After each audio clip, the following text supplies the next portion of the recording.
Bonjour, je suis très content de vous rejoindre encore ce matin via cette plateforme.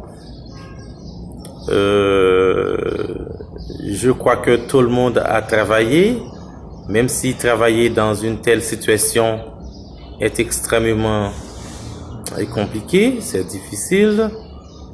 Toutefois, vous devez doubler d'efforts, vous concentrer pour que vous puissiez saisir quelque chose. Lors de la dernière séance, nous avons parlé de la rédaction de texte, donc où nous avons présenté 5 étapes à franchir avant de rédiger un texte. Savoir, il faut définir un objet de communication, c'est-à-dire son intention de communication, viser un public, c'est-à-dire le lecteur. 3. Élaborer un plan de rédaction. 4. Développer ou exécuter ce plan. 5. Lire et corriger le texte, qui est une étape importante dans le cadre d'un travail, surtout avec vous qui êtes étudiant. Il faut lire et même se faire lire avant de remettre votre travail. Ce matin, nous allons aborder le résumé. Le résumé est un exercice rigoureux consistant à présenter de manière condensée l'essentiel des idées de l'auteur avec clarté et exactitude. Il se réalise avec objectivité en minimisant toute éventuelle interprétation de la pensée de l'auteur. Lors de la rédaction de cet exercice, c'est-à-dire le résumé des textes, on doit nécessairement utiliser ses propres mots, sans trahir la pensée de l'auteur en question.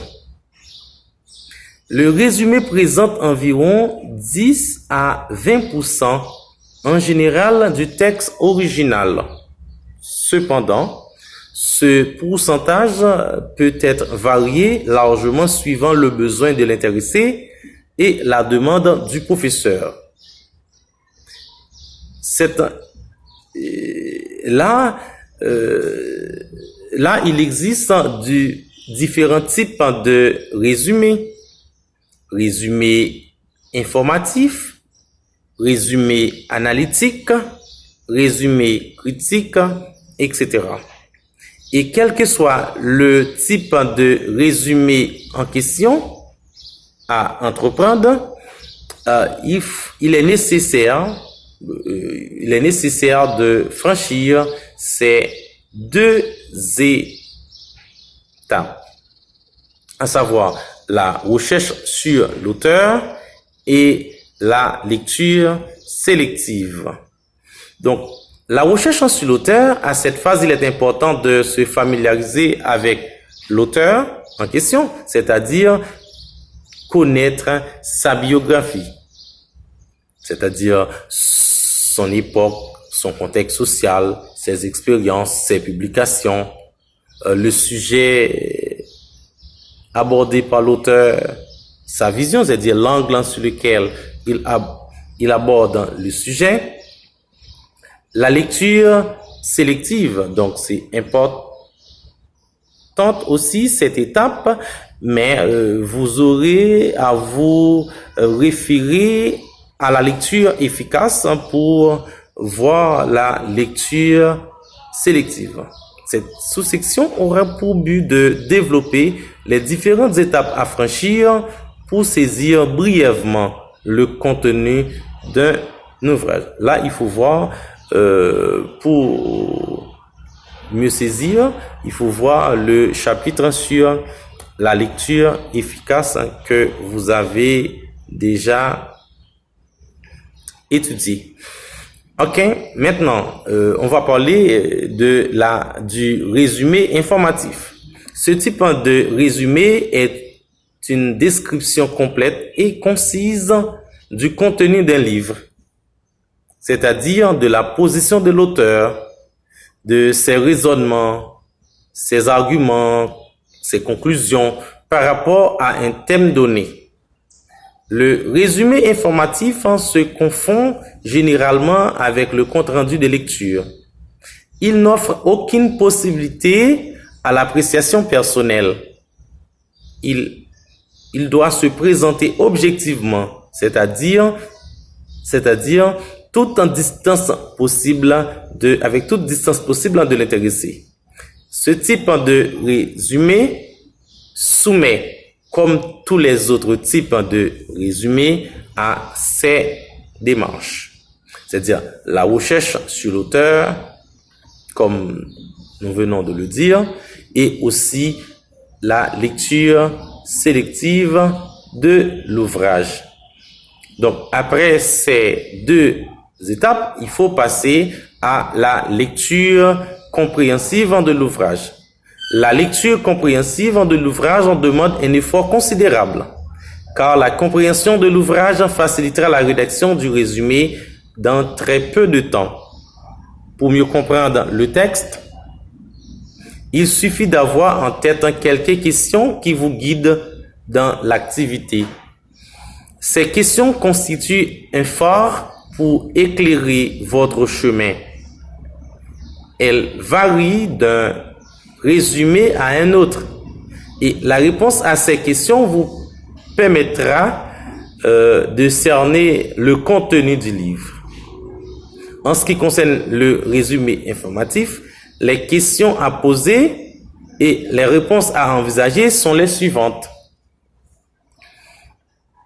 Question-réponse. De quoi parle-t-il le texte? Comme réponse, là, c'est le thème, le sujet du livre. Quels sont les points essentiels que l'auteur aborde dans le texte? Là, ça, comme réponse, on a ses idées principales, ses arguments, sa position. Comment l'auteur enchaîne-t-il ces points avec les uns les autres? Son cheminement par rapport à une idée à une autre. Comment l'auteur développe-t-il chacun ses points? Là, ses idées secondaires, ses illustrations. C'est comment l'auteur conclut-il? Donc, c'est sa conclusion. Donc, c'est un ensemble de questions qu'on peut se poser au niveau lors de la rédaction d'un résumé informatif, et aussi ce sont des réponses à envisager pour ces 5 questions. Maintenant, quelques techniques appropriées. Pour réaliser un résumé, il faut procéder de la manière sous-indiquée pour chacun de ces types de résumés. Cherchez dans le dictionnaire tous les mots qui vous paraissent étranges. Encerclez les chiffres, les connecteurs logiques, etc. Soulignez des phrases significatives.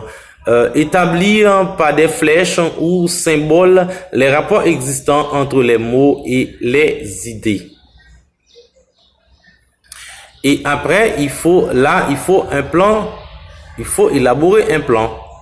Pour saisir le contenu de chacun des chapitres de l'ouvrage, les 2 derniers points, 5 et 6, des techniques sous-développées. Pour ce faire, vous présenterez les idées principales de l'auteur, ses thèses, sa position par rapport au thème traité.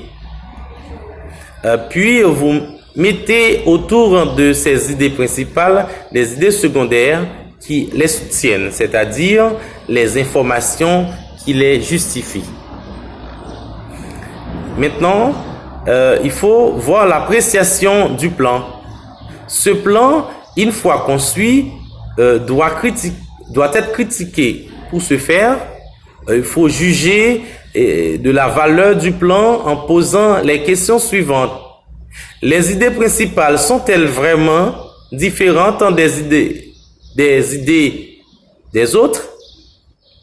Si oui, gardez-les, sinon c'est peut-être une idée secondaire. Identifiez l'idée principale à laquelle elle correspond. Les idées secondaires retenues sont-elles vraiment reliées aux idées principales? Les font-elles comprendre? Si oui, conservez-les, sinon éliminez-les. Les exemples choisis expliquent-ils vraiment les idées exprimées? Si oui, conservez, sinon éliminez.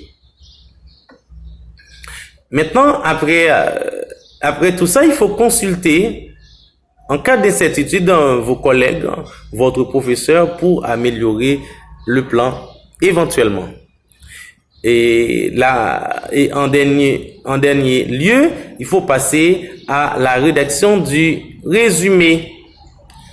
Lors de la rédaction du résumé, là, il faut voir l'ensemble de ces points. Là, il faut mettre le thème, le sujet du livre, indiquer la nature de l'ouvrage, étude, enquête, essai, ouvrage, etc.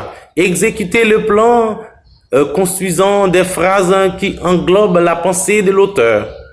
Insérer dans le texte une citation significative, un exemple. Relire le résumé en le compressant davantage si nécessaire, en éliminant les mots à vide, les répétitions, les périphrases, les points d'ombre. Donc, en gros, en ce qui a trait au résumé, à noter qu'un résumé, c'est le fait de présenter de manière condensée la réflexion d'un auteur avec vos propres mots, mais sans trahir la pensée de l'auteur.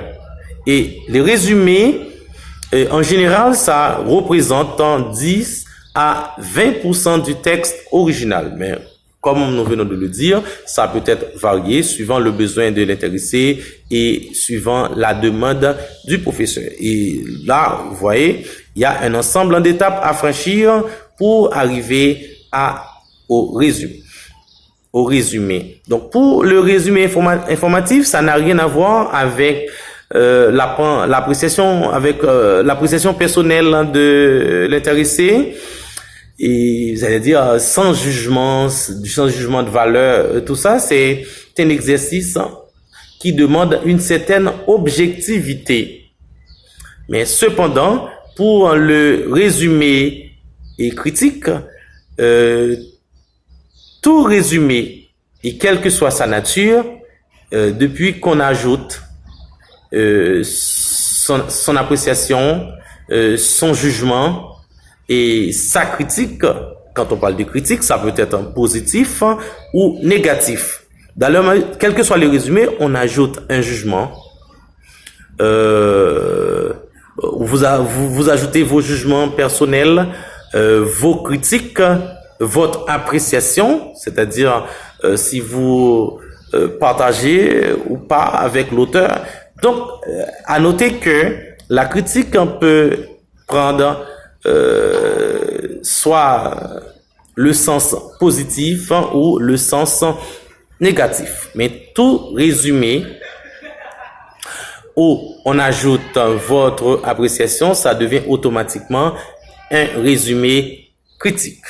Un résumé critique, on doit franchir les mêmes étapes qu'on a franchies pour le résumé informatif, mais il suffit d'ajouter votre appréciation. Et au niveau du résumé critique, ça peut être interne ou externe. Interne, ça concerne le travail en question, l'ouvrage en question. Et externe, ça concerne par exemple un autre travail de l'auteur. Ça concerne aussi le contexte social, un autre texte, un autre sujet abordé par un autre auteur dans dans le même contexte. Donc, en gros, c'est ça. Il faut faire différence entre un résumé informatif et un résumé critique. Et vous aurez un travail à faire qui comptera pour l'évaluation finale. Donc, je vous dis merci, à semaine prochaine. Bye.